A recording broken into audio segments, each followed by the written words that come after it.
Alright, what up everybody? So in today's video, what I'm going to be doing is basically a Shattered and Thrown dungeon guide for dummies, quote unquote. It's basically a series that I do for people that are new to the game or just need that longer style of guide that you just kind of follow along with as you do an activity. So today we're doing the Shattered Throne. Now, honestly, this isn't a dungeon that is easy to solo. If I'm gonna be completely honest, there's a couple of encounters that can be kind of tough, especially the ogre. The final boss isn't too bad.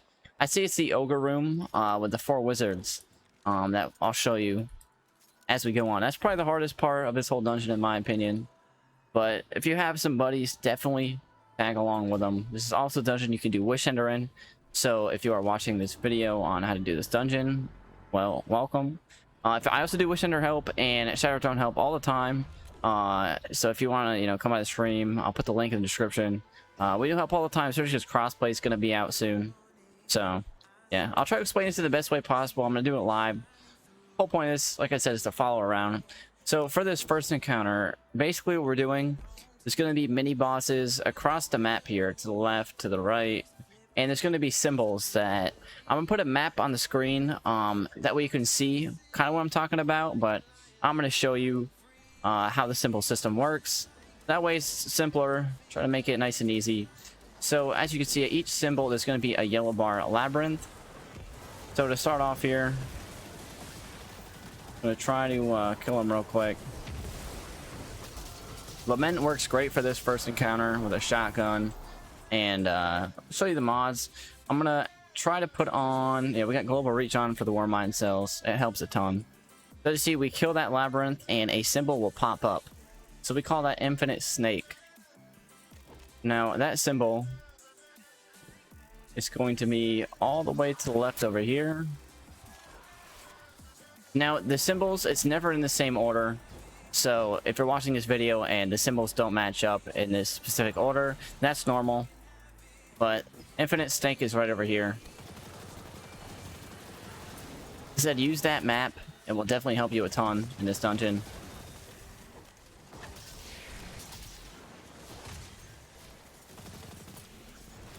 Just gonna try to kill this architect. Can be kind of annoying,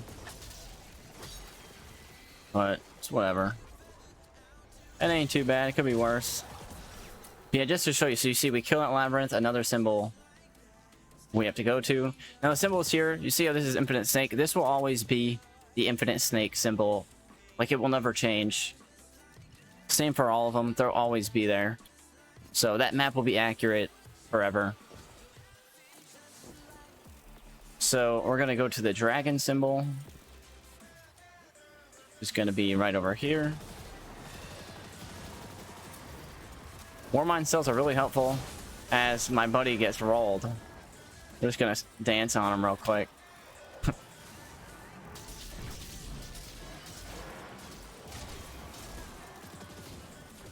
Alright, so there's the U-Snake symbol. You can call them whatever you want. I just, it's just what I've always called them for the longest time, so. So, that symbol is going to be right over here. And there's actually a little invisible Minotaur. He can be kind of tricky to see at first, but just look out for him. War Mind cells are your best friend in this. That's for sure. So we kill that one. We call that one 6-9 fish.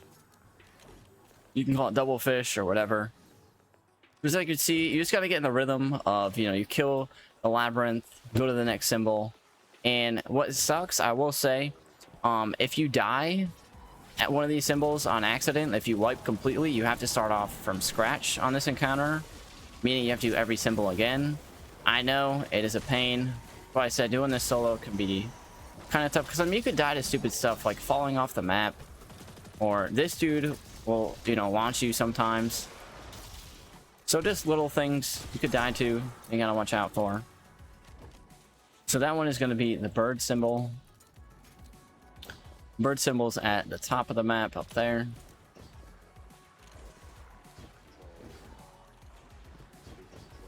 We're going to take this way. What's nice is you can kind of go on top of this. If you want to kill those hobgoblins, you can. They can be a little annoying. Gonna jump right over here.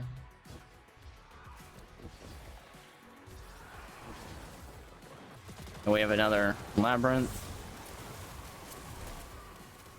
Now, what I usually try to do is kill all these ads first.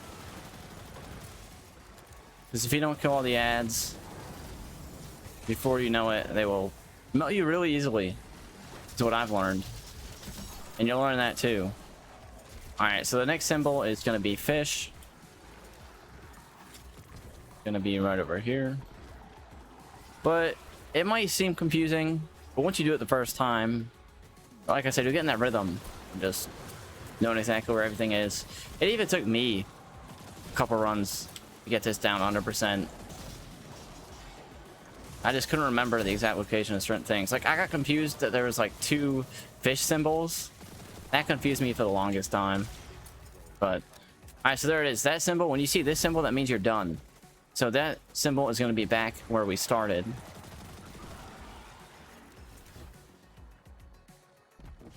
Now, be careful here. You don't want to die when you get over here, because this is the final one, this encounter. This guy will run at you like a madman. Is what I'm saying. Be careful.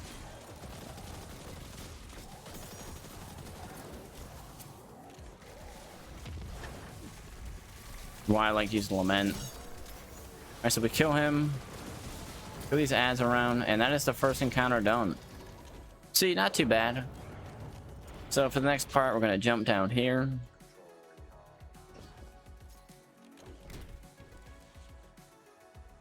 Going to continue on. Alright, so for this next encounter, I'm going to show you a nice, easy cheese spot. That you don't have to do this. I'm going to show you can do it the normal way. But what you want to do, just a quick skip. Just a nice tip for when you do it. You're going to jump on this little ledge. It's not hard to do either. You're going to jump on this rock right over here.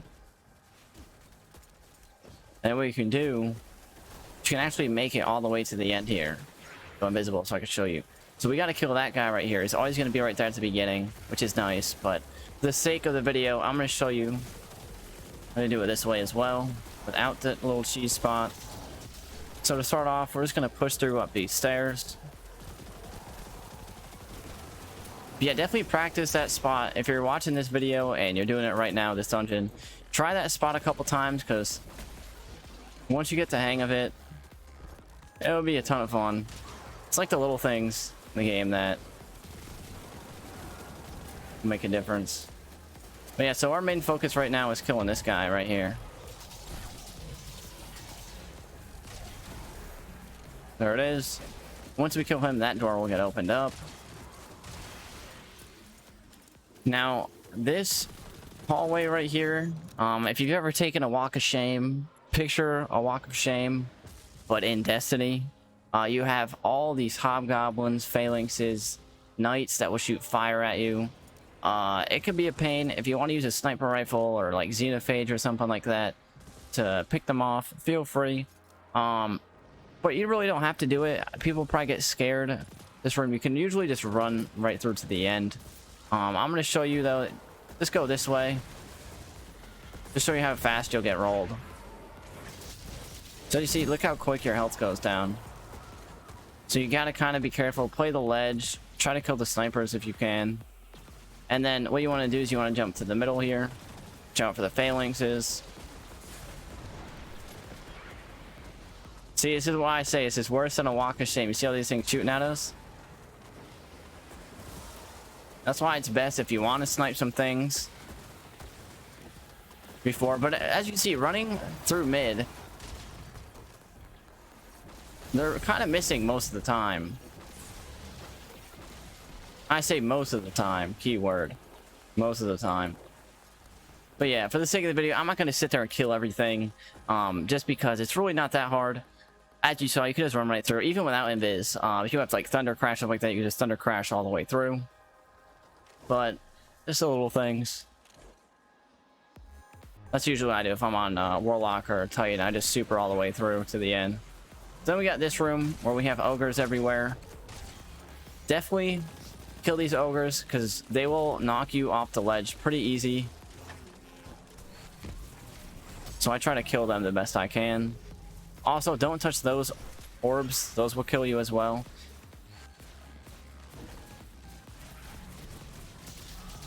And if you die in this room, you got to take that walk of shame again. And no one likes to take the walk of shame more than once. So, take it how you will. So we got this ogre here. We're going to kill him. I'm going to show you the path that I always take for this dungeon. It's going to be that ogre over there, right? So kind of ignore him.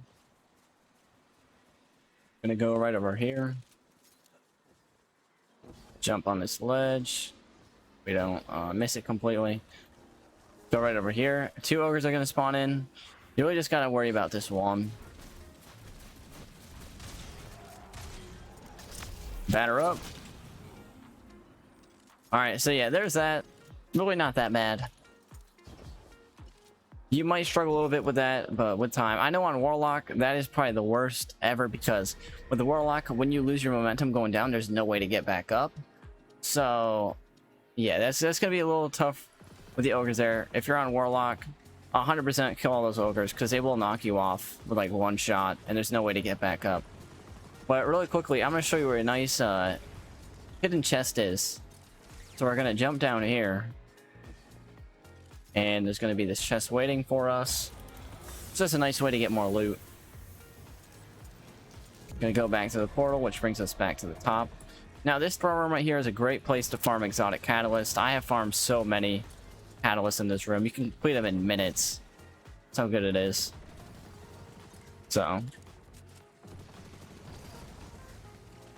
it's also a nice spot if you want to get ammo for the next encounter. You can just kind of sit in here, wait till you get full on ammo, and then continue on.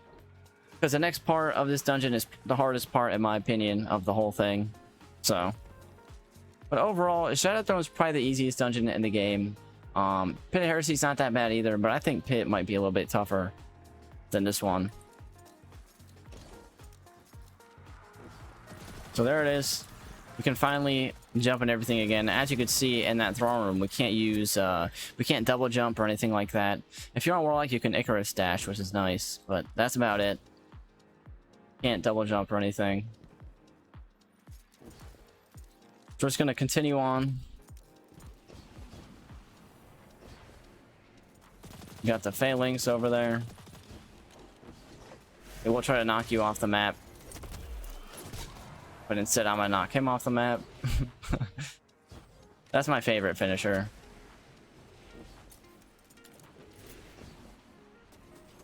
Alright, so there's that. And we're gonna continue on up here. You can kind of skip all these phalanxes. You're really not gonna worry about them too much. You can see it's kind of run by them. It'll be alright. Now, the whole thing with this, I'm trying to... This whole point of this video is, like, show you how you can save time in this dungeon. You don't have to kill every little ad, like a lot of people think. So, take it as you will. I'm just trying to show you how you can save time. So, this is the Ogre Room, in my opinion, the hardest room. So, how this encounter works, there's going to be an Ogre in the middle that's going to have a shield at the beginning. In order to take down that shield to do damage to him, there's going to be a wizard here, wizard to the right, a wizard straight ahead, and a wizard to the left. Each time you kill a wizard, it will drop a thing called Petitioner's Mark. And once you pick the first Petitioner's Mark buff up, you have 45 seconds to kill the next wizard and pick the next buff up. I'm going to show you that right now. And how that works is there's going to be 4 dishes that you can slam dunk the mark in after you pick up all 4. So I'm going to show you that really quickly. I'm going to show you how it works in this video. I'll show you all the dishes and everything. So you see, you can't do damage to the ogre. We have a dish over there, one across from it, one right there, and one over there. As we go around the dungeon, I'll show you. It's just hard because we got this ogre lasering me. But we're going to kill this first wizard. As you see, the Petitioner's Mark dropped that little orb. And we're just going to rotate. You're going to have goblins and vandals around the wizards as well. Plus the ogre shooting you. Which is why I say it's the hardest part, because the goblins will try to, you know, keep these wizards immune and stuff like that. Plus the ogre shooting you. Not a fun combo. But for the dishes, there's one there and one there, as you can see. And you see that timer on the left where it says petitioner's mark.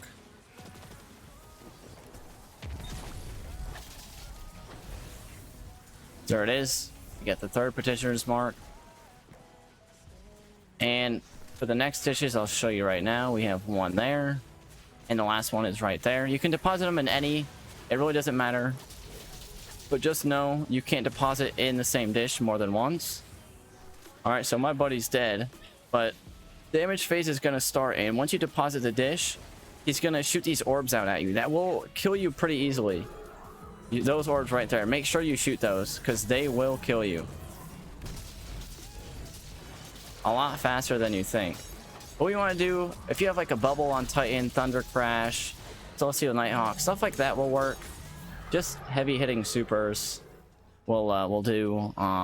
Anarchy with Breach and Clear, stuff like that to kill that ogre. But that's really all you got to do. Lament cruises through. I know most people have Lament or Falling Guillotine. Either will do the trick. They both do an insane amount of damage. But yeah, there's that counter right there. That's how it works. Pretty simple. The only thing that's a little confusing is those dishes, but you know, it's not the end of the world. Really quickly, I'm going to show you the dishes locations one more time, just because I know I kind of rushed through it and it might have been a little confusing. So just know that everything's dead and it's more calm.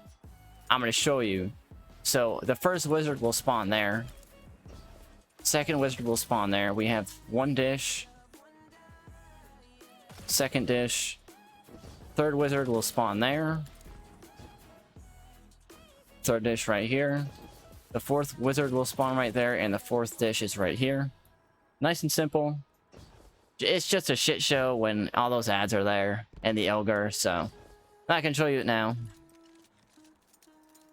Not too bad. And this statue up here is actually where you present the talisman for the Wishender quest. So if you're watching this, go up to this statue. This is where you will get Wishender. And I'm going to show you the next hidden chest location. I'm pretty sure there's a couple more locations, but these are the main two chests that you get the Dreaming City loot out of.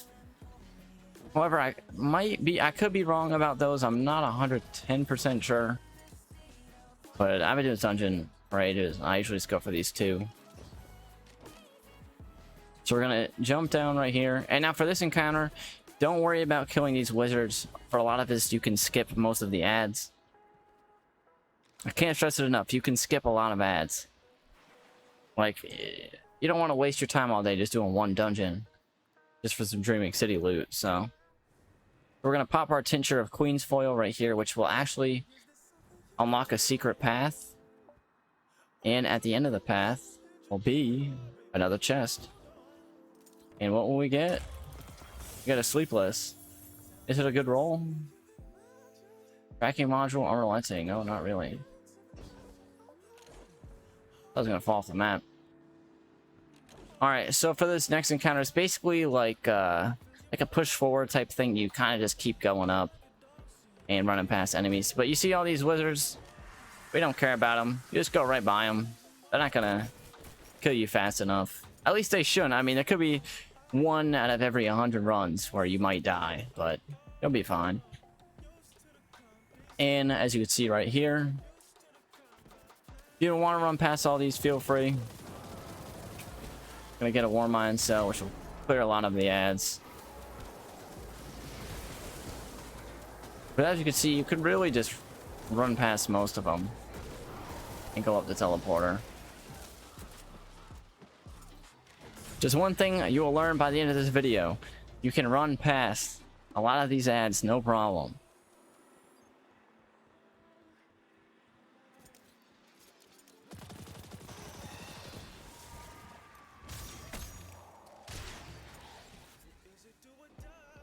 See if he drops some ammo.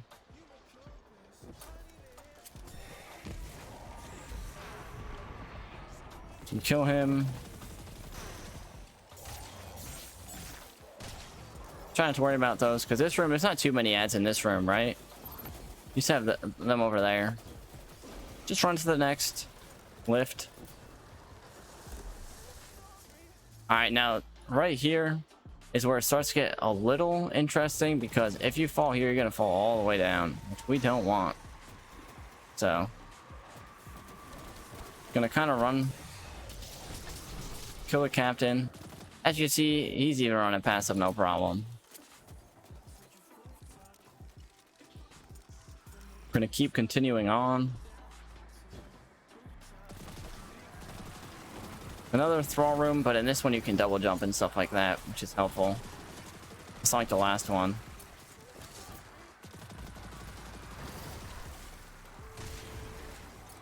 Alright, now, for this part, definitely kill all the phalanxes. They will yeet you off the map, you'll go all the way down.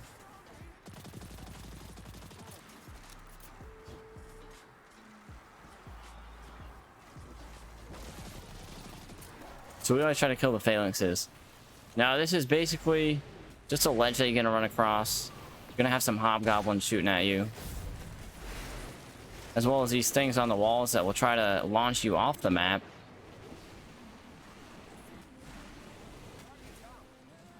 My buddy has died probably 20 times in this video, but it's for the content. Now we're getting close to the final boss. So for the final boss, what I'm gonna run is I'm gonna put Anarchy on. However, any grenade launcher with breaching clear will do. There's just gonna be these 3 knights that will try to kill you, and that's Anarchy, just makes it easier. Now I'm gonna use Celestial Nighthawk. I'm gonna show you, so you can, most of the time with supers like Thunder Crash, Celestial Nighthawk, and Chaos Rage is gonna be kind of good too. Same with Nova Bomb, but not as good as Celestial. But what we're gonna do is when we get to the boss, we're gonna put our Celestial Nighthawk on, and we're gonna try to one-tap the boss with our super. However, if you don't have Celestial Nighthawk or anything like that, a sniper rifle, shotguns, grenade launcher, xenophage, stuff like that in terms of DPS for the boss, because you get a nice damage buff when you kill the knights. I'm going to show you when we get up here. You get a nice damage buff when you get up here. I can't stop laughing.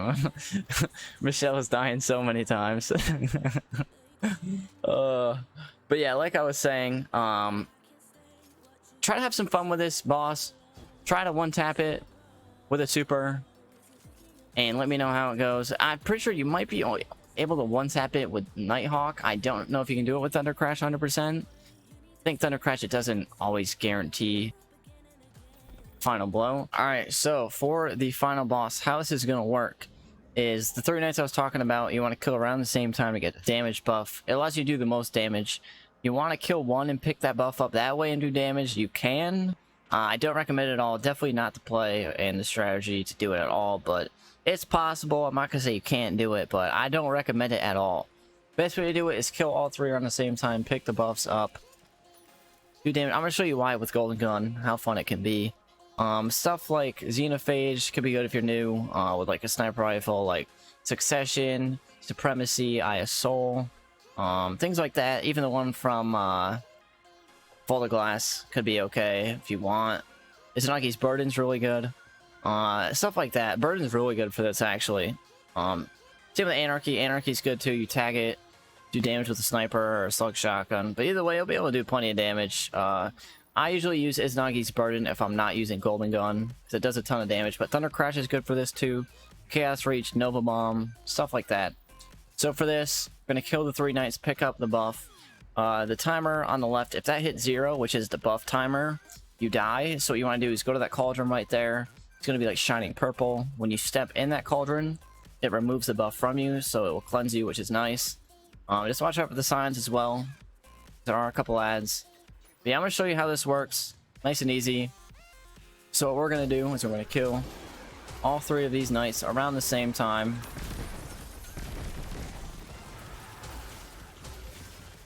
Is the ultimate goal. Now, they will run at you. They go invisible as well. And they can one-tap you with that sword, so you got to be careful for that. As you can see right there, I mean, that's like perfect timing type things. So what we're going to do, we're going to see that fine thought. That's what, if it hits 0, you die. So we have the buff, we have our super, and there it is. You see, we one-tap it with Celestial. It is a ton of fun. It is so pleasing every time I do it. I think it's the greatest thing ever. If you're a hunter, definitely take advantage of that. Nova Bomb, Thunder Crash, and stuff like that. It's gonna be it for this guide. Let me know what you thought of it. This like live style type thing where you can kind of like follow along while you do the dungeon. That was the whole point of it. If you're an experienced player, it probably might be too like of a slower pace guide for you, but I mean, either way, let me know what you guys think of this solid video. If you want me to do this for the other dungeons, or if you want me to change the style up, let me know. Any feedback seriously is appreciated. Like seriously, because I don't know what people think of these longer type of videos. I rarely do them. But yeah, hopefully this video did help. If it did, be sure to like, comment, and subscribe, and I'll see you all in the next one. All right, peace.